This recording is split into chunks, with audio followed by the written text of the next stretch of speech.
So today I'm going to be talking about the importance of childbirth, where we were, where we are now, and where we need to go for the future to elevate our community. So if we think about the history of childbirth, we know that there was a time when we all had our babies at home. There was somebody in our community, whether it was our grandmother, our auntie, an elder on the block, who was in charge of helping us have our babies. These women were the midwives, they were the elders, they were the grandmothers, and they helped us all the time. They were people who trusted us, and we had our babies in our homes, and we knew that the people who were taking care of us loved us and supported us, and we had our babies surrounded by people who knew us and cared for us. Somewhere along the way, birth became a medical thing. They began to push us outside of our homes and push us into the hospitals. A lot of it was around racism. We used to have what they often call granny midwives, and that is really a misnomer. They should not be called granny midwives. Those elder women who ushered life into this world, who helped take care of our communities when other people would not take care of our communities, they were not grannies. They were grand midwives. And historically, oftentimes people now refer to them as granny midwives, but we in this community, in this birth work community, we understand that that actually has been said to us by them. The last grand midwives who were living, they began to let us know that that's not a title that they put upon themselves, and that's not a title that they actually want. So at any rate, the grand midwives were systematically removed from our communities. Systematically, they began to push us into the hospital so that they could use our bodies, our black women bodies in particular, as teaching fodder when we had this new profession called obstetrics and gynecology. So we began having our babies in the hospital under forceful situations, under situations where we were not receiving love, we were not being taken care of by people that we knew. And so that brings us to today now, and it's really just been a really short amount of time, less than 100 years that we've really consistently been birthing our babies in the hospital.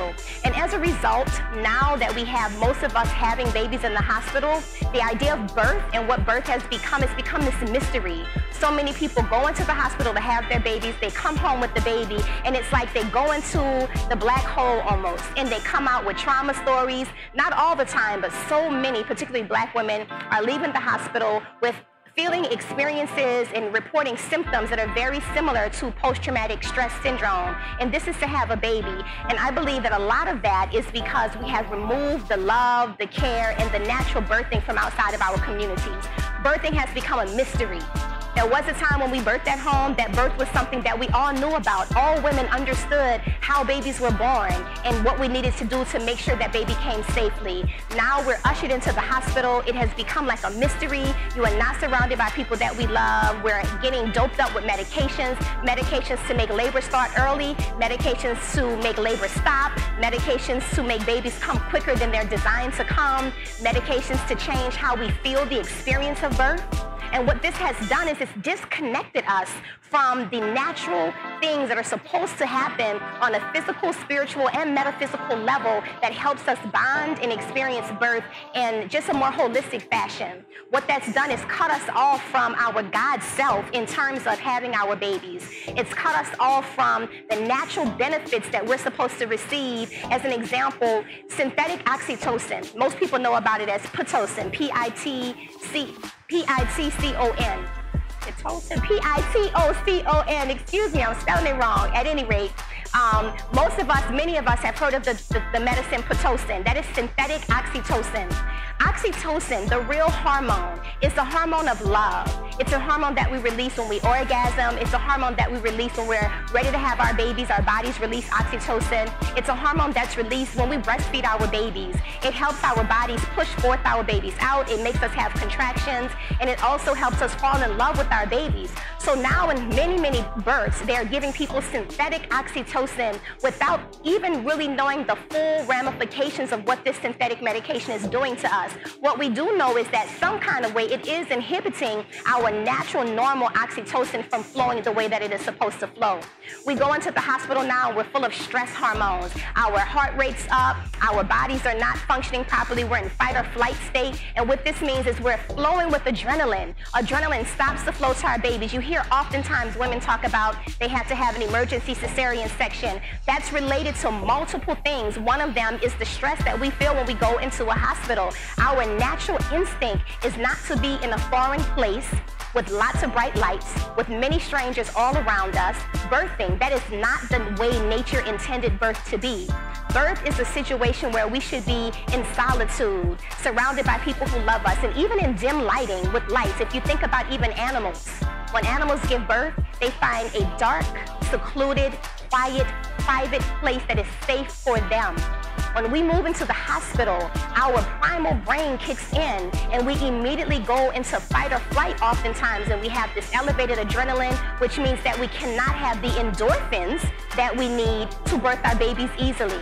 Many women will also say, you know, back then that's how they did the babies, but I needed the drugs. And what I would say to them is, if you had the information and the support that you needed, you wouldn't need the drugs. If we understand that there is a natural way that our bodies have been created. And yes, there is some discomfort that most women will experience when they're in labor. But what I would say is, if you're able to move, if you're able to experience the ebb and flow of the endorphins that you're supposed to have, which basically is your natural morphine to help your body adjust to the discomfort, if you're experiencing normal, God-given, your body contractions, not synthetic contractions, your body is also able to adapt to those better. And not just your body, your baby also. So your baby is also experiencing labor the same way that you are experiencing labor. And if it is artificial, if it has been induced, if it has been rushed with different synthetic medications, then your body and your baby are not able to adapt as easily as they should be able to. And this is one of the reasons why we see a lot of these different emergency cesarean sections. Oftentimes when I hear about emergency cesarean sections, people will say, oh, but I needed the section. And my response is yes. By the time you had assault after assault after assault, at that point, yes, your baby was in distress and you did need the cesarean section. But when we think about entering the hospital is assault number one, because your adrenaline's going up, your endorphins are down, your oxytocin isn't flowing, so your baby's been assaulted. Assault number two, your baby gets medications. Maybe it's an IV pain medication. Maybe it's an epidural. Assault number three, now your baby's getting synthetic oxytocin. And so assault after assault after assault, yes, indeed, now your baby does need an emergency cesarean section, because we have pretty much broken them down and got them to a place where they can no longer function normally. So for me, I think it's very important that we do our best as much as we can to go back to the ways that things used to be when we had our babies, surrounded by people that love us, at home, with healthy attitudes and environments around the experience of birth, understanding that birth is not to be feared. Birth is a powerful place. It is a powerful experience to be revered, but not to be feared. Fear is another thing that changes our hormonal cocktail and keeps us from moving forward through the birth experience as easily as we could be. When you are in fear, it also increases your adrenaline, increases your fight or flight hormones, and stops your labor progress. When you are surrounded by people who love you, whether that's at home or in the hospital, say a doula or a midwife who you trust, who you know, who you've had a relationship with, that will change your experience. We need to go back to understanding that our bodies were made to do this. When the Creator created woman, the Creator understood that we were going to be powerful beings to bring forth light, that we have our wombs able to grow life and to bring forth this light unto the world. And so the Creator made us capable of having our babies. And so the notion that we can't birth our babies is all the way ludicrous, because this is how we were made. Not only are we designed to make them, we are also designed to nurture them and nourish them with our bosom, with our breast. It is a full circle thing. I oftentimes hear women talk about how they couldn't breastfeed. And what I would say with that is, if you can get pregnant, and you can carry your baby in your belly, and you can birth your baby out of your womb, you can absolutely breastfeed. It is just the continuation, the completion of the package. So if you've birthed the baby, you have breast milk. The unfortunate thing is that in our society, we do not support breastfeeding. We rush women back to work at 4 and 6 weeks after they've had their babies. They're traumatized after having their babies because they've been intruded upon by random different physicians that they don't know, by different medical students that they don't know, by different nurses that they don't know. And so as a result, they're not comfortable breastfeeding. They don't have the bond with their baby that they would have had if they had had a normal, natural birthing process. They're traumatized. Maybe they fall into postpartum depression, so they're not able to breastfeed effectively. Their grandmother, their partner, their sister friend chastising them, talking negatively about why they're breastfeeding. So these are the things that stop women from breastfeeding. And another thing that we do is we don't understand that when it's breastfeeding time, the reality is that's all it is. A lot of times we want to be able to do other things while we're breastfeeding. Well, I'm still trying to get the housework done, or I'm still trying to take a class in school, or I'm still trying to go back to work. And the reality is we cannot do all of those things. When it is time to breastfeed, we need to be breastfeeding. So it's a continuum. And I do understand that birth has shifted and changed, and it is my goal that with information and support, we can begin to go back to the way that it is. So just like there were traditions that we had while we were pregnant and in the labor and delivery process, we also had traditions in the postpartum period. So after mom had a baby, the baby was not fully, well, the baby was her full responsibility, but she didn't have to worry about so many other things.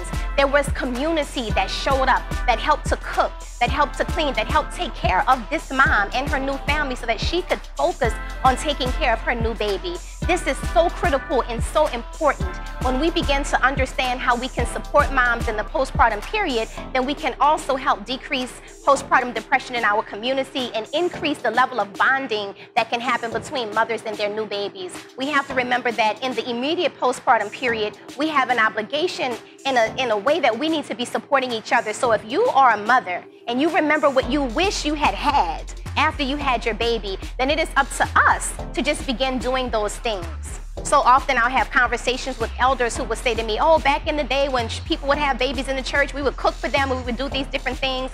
And what I say is, let's start doing those things again. You don't have to be a doula or a midwife, or you just have to be a sister from the community who knows that the girl next door or the woman around the corner or somebody from your community had a baby, and you can show up and help her with food, with laundry, with taking care of her older children, helping her out so that she can spend the necessary time with her newborn.